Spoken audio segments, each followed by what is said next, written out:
Coach, go ahead. All right. Well, just on behalf of our entire team, I want to make sure I thank everyone associated with the Allstate Sugar Bowl. It's been a fantastic week. The New Orleans Saints have gone out of the way for us, had a great experience there for our guys, had a great experience here in town, and we're very grateful to be here and happy to be here. At the same time, we're very excited, most importantly, about the chance to play a great Georgia team. Look forward to representing our team with the way that we play to the best of our abilities. Everyone for us will play. We're excited to play, and it should be a great game. Questions for Coach Rhule?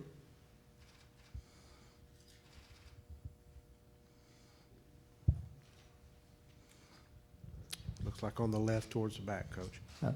John Warner, Waco Tribune Herald.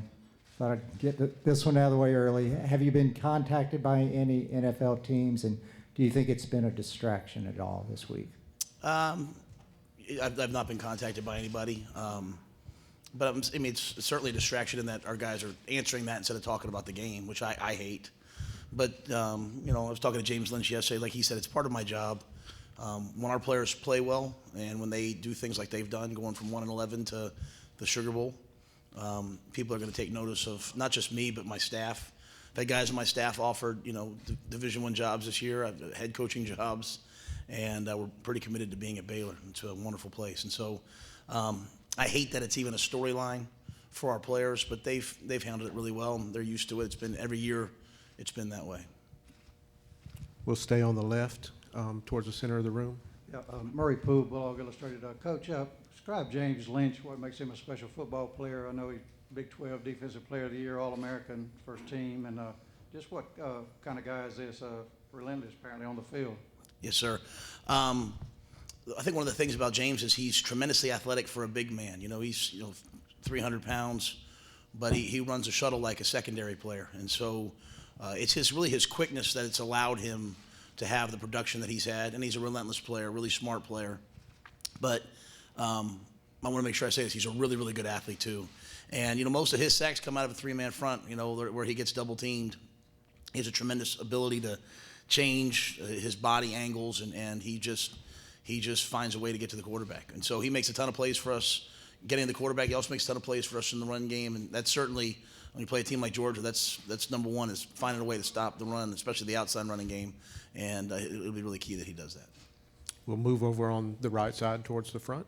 Alex Scarborough with ESPN. I know you hate this storyline, but given all you've accomplished here and being one play away from the playoff, how do you sort of weigh what's left to accomplish versus other opportunities that may exist in the NFL?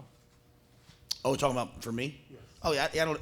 To me, it's every day is an accomplishment for me, right? So, my goal in life is, at the end of the day, is really to do a good job wherever I'm coaching, but more importantly, to make sure I take care of my family. And so, I don't think the one thing people don't realize as coaches, like, we pick up our families, man. We rip them out of their homes. We rip them out of the places that they are. And so, sometimes you do that till you get to a point where you find happy, but sometimes you shouldn't mess with happy. And so, there's a lot to accomplish at Baylor. And most importantly, it's just each and every year I want to put together a championship caliber team, you know, and I think we have a chance to be even better next year than we are this year. And so I'm always looking 3, 4, 5 years down the line. I think we have a chance to be a perennial national contender, to be in the top 10 and be in the top 5 and go to the College Football Playoff and play in New Year's 6 bowls. And so it's just finding a way to get those things done, but at the same time also doing what's right for my family. That's not, people hear that and they always think money. It's more like,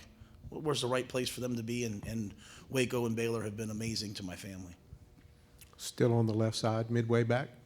Sam Blum with the Dallas Morning News. You're talking about I guess Baylor for the future. Do you think that you'll be back at Baylor next year? Yeah, I plan on that. I certainly think I will be.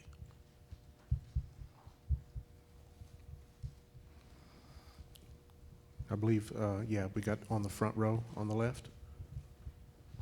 Coach, 2 questions for you. One is, what is Jake Fromm's best attribute, and will this be the best defense you have faced this season? Well, I think in terms of Jake, you can see a player who's extremely intelligent, gets him in the right play. You know, we face a lot of offenses where they look to the sideline, you know, and then they kind of go back. You know, he's a pro-style quarterback. And when I say pro-style, he's getting him in the right protection, getting him in the right play. And that makes it really difficult on defense because you have to disguise, you have to try to throw them different looks. and he's got a big, powerful arm. You know, I mean, he's pushed the ball down the field and made big plays. He's also athletic within the pocket, gets outside the pocket, keeps his eyes down the field. So he's a threat in a lot of ways. He's certainly one of the best quarterbacks we faced this year. Defensively, this is by far the best defense we faced, and that's no disrespect to people in our conference. There's a lot of great defenses in our conference, and there's a lot of difficult defenses in our conference. I, just as a fan of college football, I've enjoyed this week just seeing the different styles of team, you know, like just watching, not this week, but this preparation, watching all the different teams in the SEC. And last year we played Vanderbilt. You know, you hear a lot about SEC versus this conference versus that conference, but it's like night and day the styles of football that we see. Really, the only Big 12 type team in the SEC that I watched, of the teams that I watched, was really LSU, and what they're doing is kind of setting everyone, you know, they're doing it better. But so it'll be interesting just to see the different styles. You know, like we're two teams that held each other under 20 points a game, and we do it with 3 down, they do it 4 down. But you know, I think Coach Smart's brilliant in what they're doing. I mean, they play so many different guys on defense. They have different packages. They rotate in and out. I told our guys, our coaches were in their game planning and taking notes. I said, guys, you have no idea what they're going to do till the first snap of the game, because they do something different every game. And so, but yeah, it's certainly one of the best defenses, and they've got great players. They play hard. They play a lot of guys. It should be a really fun game. And I think it's really cool to see the different styles, and we'll see what happens. Any further questions for Coach? Yeah, left side, center of the room, Coach. Anthony Dash, ReviewJSports.com. Of course, I'm from the Georgia perspective. So much has been made on the players who are not here for the Bulldogs this week. But I was wondering, when you look at film and look at some of the younger kids that they're putting out on the field, how much difference are you seeing from what they normally have out there? And with all due respect to Georgia's issue is not having good players. They got good players up and down the board. I mean, they're fantastic, and I say that with the greatest of respect. Like, I haven't seen a team play as many guys, and I think it's, again, just as a football fan, you can't really kind of do some of the things that they do. We would be afraid to do some of the things, playing so many different guys on different down distances, because of the tempo that we see. You know, teams will go fast against us in our league. But they get guys in and out, so they have so many good players. And I think when you come to a bowl game, you understand on both sides. The other team might have had guys be ineligible, might have guys fail drug tests, might have guys not play. You can't worry about who the other team has. You just got to worry about yourself. So we're just going to try to identify them by number. And one of the great things that they do is, like Mark Webb, you know, he could be the Sam linebacker on one play. He's the Mike in their next package. So you can't come out there. It's just looking at bodies, because they move around so much. Still in the left side towards the back. Mike Griffith, AJC Dog Nation. Coach Kirby was talking about the innovative nature of your defensive scheme. How much of that is based on personnel, and can you share some of the philosophy behind what you're doing defensively, and why and how it's so much different? Yeah, well, I'll start by saying that all of our success really we've had as a team this year comes from the growth of our defense over the course from last year to this year, and that credit rests solely on Phil Snow, our defensive coordinator, and his staff. You know, I GA'd for Phil. He's had a top 20 defense going all the way back to Arizona State when they played for the national championship. He had it at UCLA. He's been an innovator everywhere he's been. And, you know, we played this 3-down package when I was with Coach at Temple, probably 30 to 40% of the games. We would play it the last 2 years. And we got to the end of this past season. We lost some D linemen in the NFL, and we said, who are our best players? What's our best package? We went back and looked, and we were in the 3-down. We were just way more successful. And I want to make sure I give a lot of credit to Iowa State, who's kind of been really started this in the Big 12. And if you watch most teams in the Big 12 now, they've all sort of copied it. And so we took what we already did from 3-down, and we studied Iowa State, and we've kind of built on it. And it fits our players really well. You know, Chris Miller is our middle safety, and you know, he's missed some games because he's a big hitter, and he's had some illegal hits. But he gives him a chance to kind of run the middle, and he can be in the front, he can be in the middle of the field. So it's unique.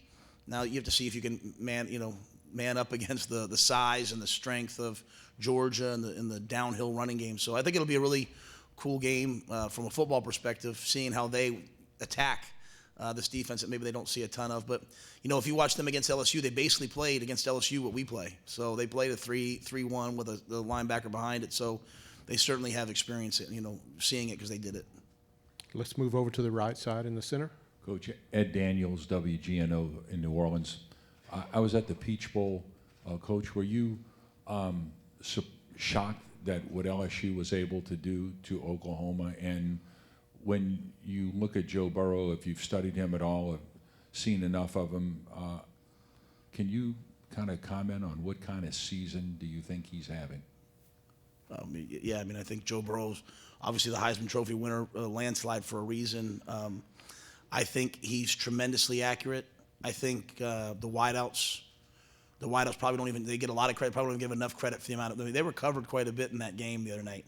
And their ability to go up and get the football and their competitive nature is really, really impressive. Just as a guy, because I've watched them on the coaches tape a little bit, because we played Texas and they had played Texas.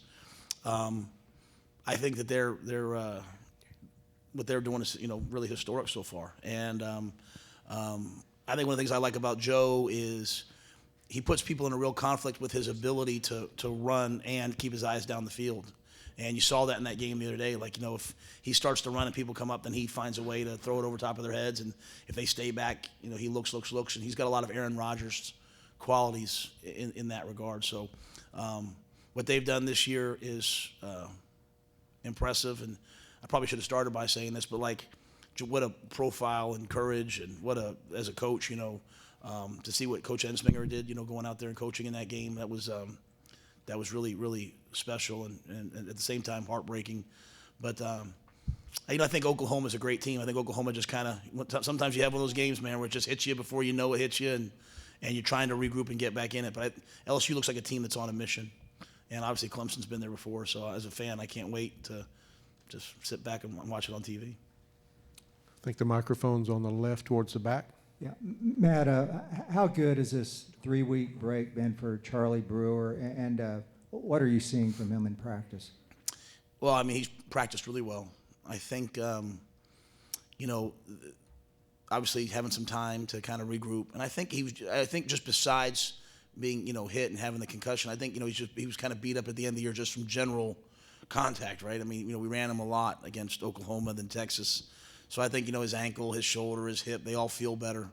And I think this is a great game for him to develop as a quarterback, because you're not going to run around back there and reverse field and all that stuff against these guys. And I've tried to, it's one thing to talk about timing and push your quarterbacks to go 1, 2, 3, hitch, throw, check it down. It's another thing when all of a sudden you have these guys rushing you. And so my hope is that Charlie will take a step as a quarterback, get the ball out of his hand, because that's what you have to do against these guys.